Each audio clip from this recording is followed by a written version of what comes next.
84 लाख योनियों का रहस्य। क्या सच में 84 लाख योनियों के बाद मिलता है मनुष्य जीवन? हिंदू धर्म में पुराणों में वर्णित 84 लाख योनियों के बारे में आपने कभी ना कभी अवश्य सुना होगा। हम जिस मनुष्य योनि में जी रहे हैं वो भी उन 84 लाख योनियों में से एक है। अब समस्या ये है कि कई लोग ये नहीं समझ पाते कि वास्तव में इन योनियों का अर्थ क्या है। ये देखकर और भी दुख होता है कि आज की पढ़ी लिखी नई पीढ़ी इस बात पर व्यंग करती और हंसती है कि इतनी सारी योनियां कैसे हो सकती हैं। कदाचित अपने सीमित ज्ञान के कारण वे इसे ठीक से समझ नहीं पाते। गरुड़ पुराण में योनियों का विस्तार से वर्णन दिया गया है, तो आइए आज इसे समझने का प्रयत्न करते हैं। सबसे पहले ये प्रश्न आता है कि क्या एक जीव के लिए ये संभव है कि वो इतने सारे योनियों में जन्म ले सके? तो उत्तर है हाँ। एक जीव, जिसे हम आत्मा भी कहते हैं, इन 84 लाख योनियों में भटकती रहती है। अर्थात मृत्यु के पश्चात वो इन्हीं 84 लाख योनियों में से किसी एक में जन्म लेती है। ये तो हम सब जानते हैं कि आत्मा अजर एवं अमर होती है। इसी कारण मृत्यु के पश्चात वो एक दूसरी योनि में दूसरा शरीर धारण करती है। अब प्रश्न ये है कि यहाँ योनि का अर्थ क्या है? अगर आसान भाषा में समझा जाए तो योनि का अर्थ है जाति अर्थात नस्ल, जिसे अंग्रेजी में हम स्पीशीज कहते हैं। अर्थात इस विश्व में जितने भी प्रकार की जातियां हैं उसे ही योनि कहा जाता है। इन जातियों में न केवल मनुष्य और पशु आते हैं बल्कि पेड़ पौधे, वनस्पतियां, जीवाणु, विषाणु इत्यादि की गणना भी उन्हीं 84 लाख योनियों में की जाती है।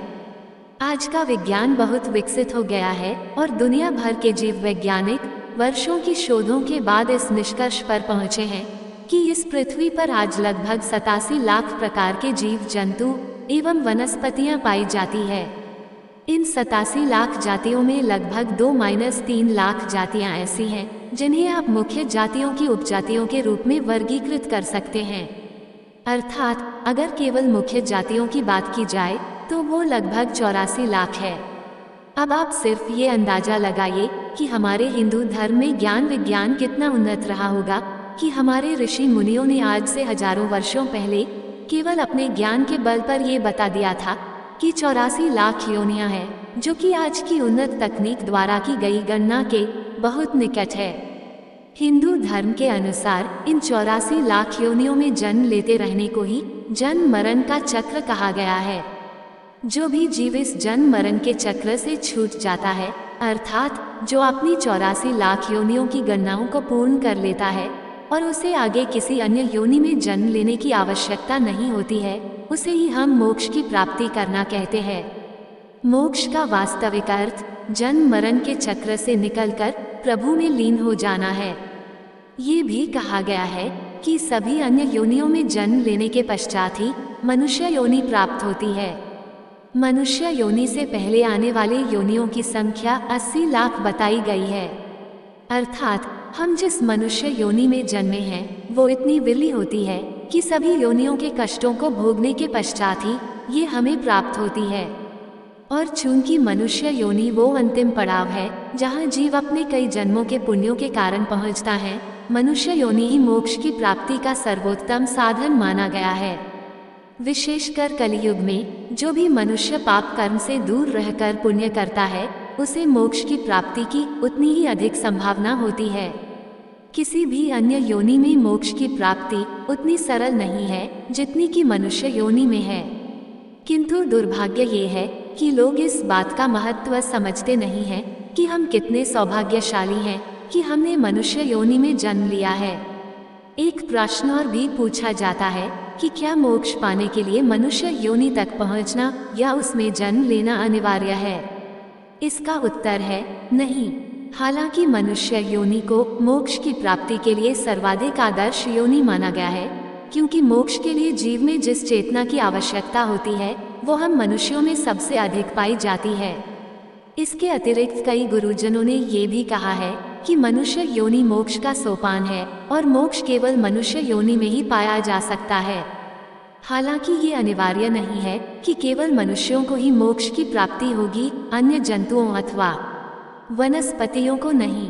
इस बात के कई उदाहरण हमें अपने वेदों और पुराणों में मिलते हैं कि जंतुओं ने भी सीधे अपनी योनि से मोक्ष की प्राप्ति की। महाभारत में पांडवों के महाप्रयाण के समय एक कुत्ते का जिक्र आया है जिसे उनके साथ ही मोक्ष की प्राप्ति हुई थी, जो वास्तव में धर्मराज थे। महाभारत में ही अश्वमेध यज्ञ के समय एक नेवले का वर्णन है जिसे युधिष्ठिर के अश्वमेध यज्ञ से उतना पुण्य नहीं प्राप्त हुआ जितना एक गरीब के आंटे से, और बाद में वो भी मोक्ष को प्राप्त हुआ। विष्णु एवं गरुड़ पुराण में एक गज और ग्राह का वर्णन आया है जिन्हें भगवान विष्णु के कारण मोक्ष की प्राप्ति हुई थी। वो ग्राह पूर्व जन्म में गंधर्व और गज भक्त राजा थे, किंतु कर्मफल के कारण अगले जन्म में पशु योनि में जन्मे।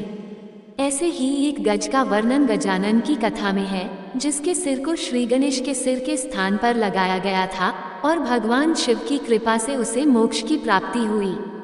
महाभारत की कृष्ण लीला में श्री कृष्ण ने अपनी बाल्यावस्था में खेल खेल में यमल एवं अर्जुन नामक दो वृक्षों को उखाड़ दिया था।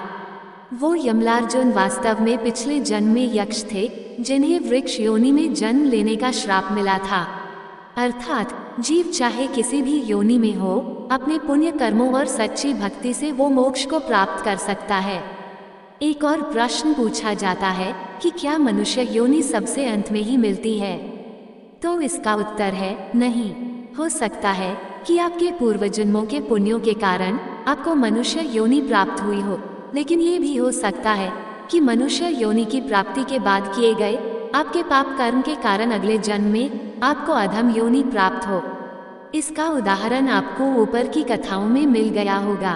कई लोग इस बात पर भी प्रश्न उठाते हैं कि हिंदू धर्म ग्रंथों, विशेषकर गरुड़ पुराण में अगले जन्म का भय दिखाकर लोगों को डराया जाता है, जबकि वास्तविकता ये है कि कर्मों के अनुसार अगली योनि का वर्णन इस कारण है ताकि मनुष्य यथासंभव पाप कर्म करने से बच सके। हालांकि एक बात और जानने योग्य है कि मोक्ष की प्राप्ति अत्यंत ही कठिन है। यहाँ तक कि सतयुग में जहाँ पाप शून्य भाग था, मोक्ष की प्राप्ति अत्यंत कठिन थी। कलियुग में जहाँ पाप का भाग 15 है, इसमें मोक्ष की प्राप्ति तो अत्यंत ही कठिन है। हालांकि कहा जाता है कि सतयुग से उलट कलियुग में केवल पाप कर्म को सोचने पर उसका उतना फल नहीं मिलता जितना करने पर मिलता है, और कलियुग में किए गए थोड़े से भी पुण्य का फल बहुत अधिक मिलता है। कई लोग ये समझते हैं कि अगर किसी मनुष्य को बहुत पुण्य करने के कारण स्वर्ग की प्राप्ति होती है तो इसी का अर्थ मोक्ष है, जबकि ऐसा नहीं है। स्वर्ग की प्राप्ति मोक्ष की प्राप्ति नहीं है। स्वर्ग की प्राप्ति केवल आपके द्वारा किए गए पुण्य कर्मों का परिणाम स्वरूप है। स्वर्ग में अपने पुण्य का फल भोगने के बाद आपको पुनः किसी अन्य योनि में जन्म लेना पड़ता है, अर्थात आप जन्म और मरण के चक्र से मुक्त नहीं होते। रामायण और हरिवंश पुराण में कहा गया है कि कलियुग में मोक्ष की प्राप्ति का सबसे सरल साधन राम नाम है। पुराणों में 84 लाख योनियों का गणनाक्रम दिया गया है कि किस प्रकार के जीवों में कितनी योनियां होती है। पद्म पुराण के 78/5वें सर्ग में कहा गया है, जल्स नवलक्षाणी स्थावर लक्ष्विंशति कृम्यो रुद्रसंख्यका पक्षिणाम दशलक्षण त्रिंशलक्षाणी पशवा चतुरलक्षाणी मानव। अर्थात जलचर जीव 9 लाख, वृक्ष 20 लाख, कीट अर्थात क्षुद्र जीव 11 लाख, पक्षी 10 लाख, जंगली पशु 30 लाख, मनुष्य 4 लाख। इस प्रकार उपरोक्त को जोड़ने पर कुल 84 लाख योनियां होती है। जैन धर्म में भी जीवों की 84 लाख योनियां ही बताई गई है, सिर्फ उनमें जीवों के प्रकारों में थोड़ा भेद है।